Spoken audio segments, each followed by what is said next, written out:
I have a turntable. It's the Fiio, Fiio, Mio, Mio, TT13, and it cost me, no, it will cost you, $250 or thereabouts, priced today from Amazon. My job today is to find reasons why you or I might want one. But first, I'm going to unbox it.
Elephant? No, just a tiny but irritating rock hyrax.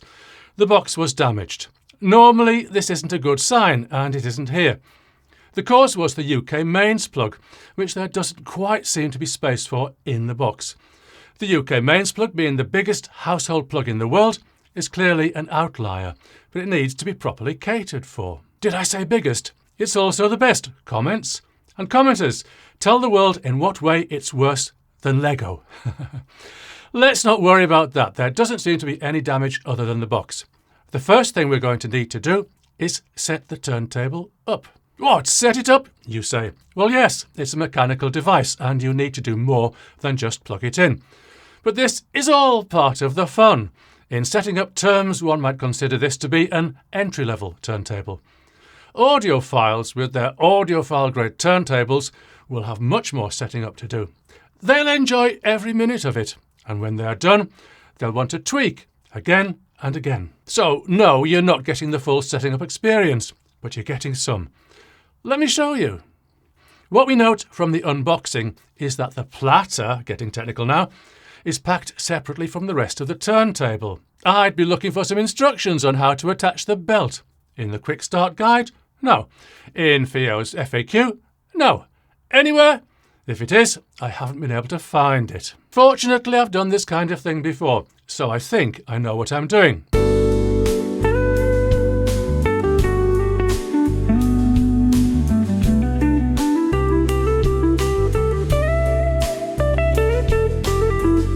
Okay, that's it. Setup complete. It would be a reasonable question to wonder why the platter can't already be attached out of the box. It's the same sort of question why string instruments are often shipped with the sound post down, a caution against possible damage. Anyway, you're not taking your violin to a violin shop and paying 30 quid to get the sound post back up. Clearly, the platter is packed separately for safety during shipping. Anyway, just a quick flick and the belt is on. Some bits to take off.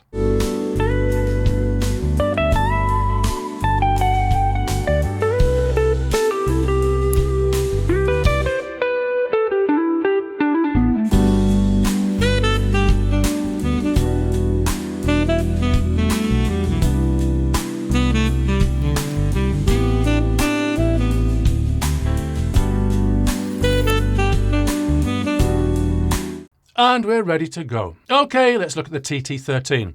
It looks nice, really nice. Much more than just good enough to do the job. It looks good enough to pass the spouse acceptance factor test. Well, in my judgment, not presently having one. And elegant enough to be the centrepiece of your system, if, of course, your system centres on vinyl. And I suggest no reason why not, if that's your considered decision. I'll throw in here that a turntable wouldn't be the centrepiece of my system. I went through my vinyl phase before digital audio was available. I've been through my vinyl renaissance too. The plain fact is, though, that records are interesting, and of all the music that mankind has ever made, some of it is only available on the vinyl medium. I'd say further to that this level of turntable might be perfect for my needs. Easy to set up, easy to use, not too expensive, get it out when I need it. Don't worry about audiophiliac hokey pokey.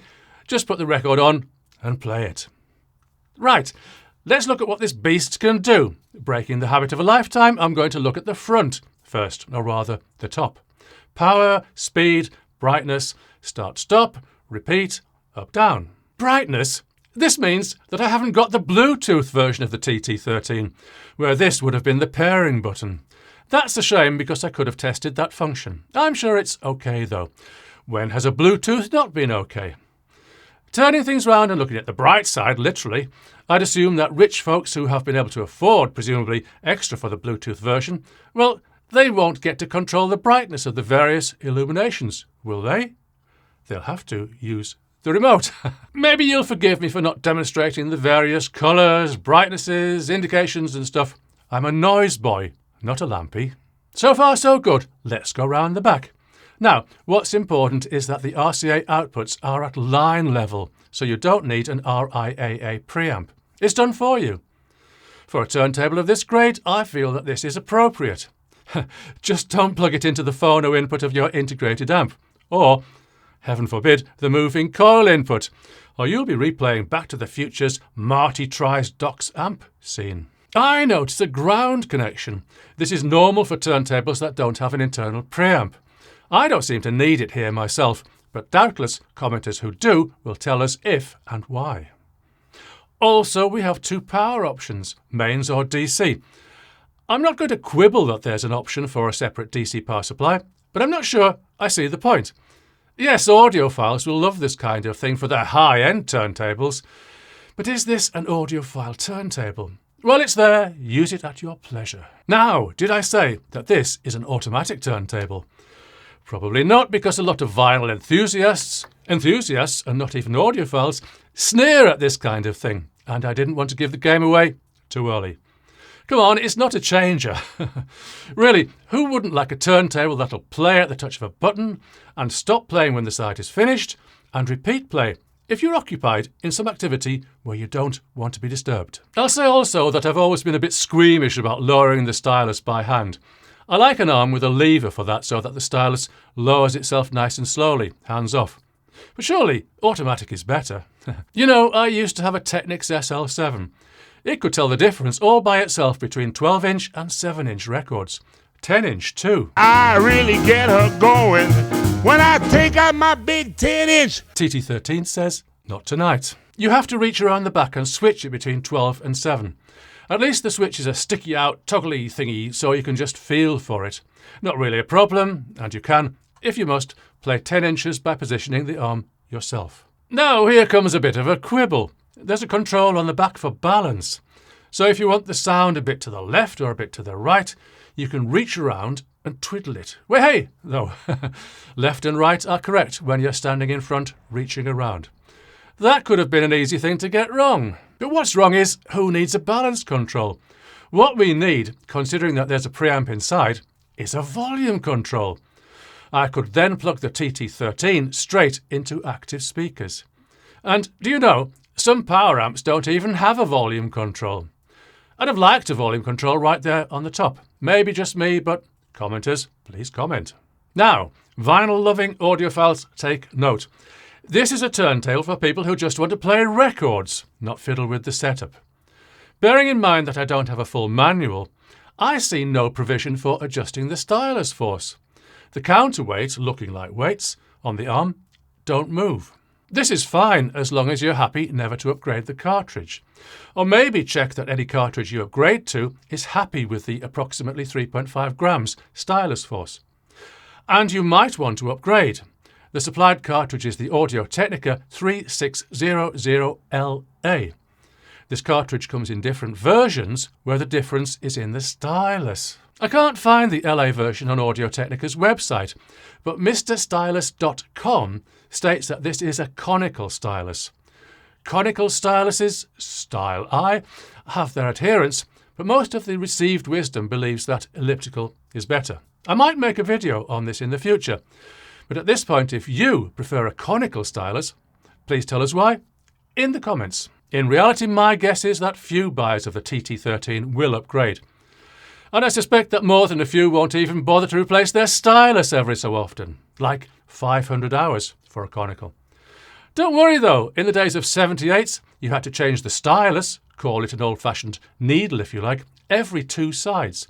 You could, even after just 2 sides, see the wear. Vinyl-loving audiophiles by this point in my video will be boiling with rage.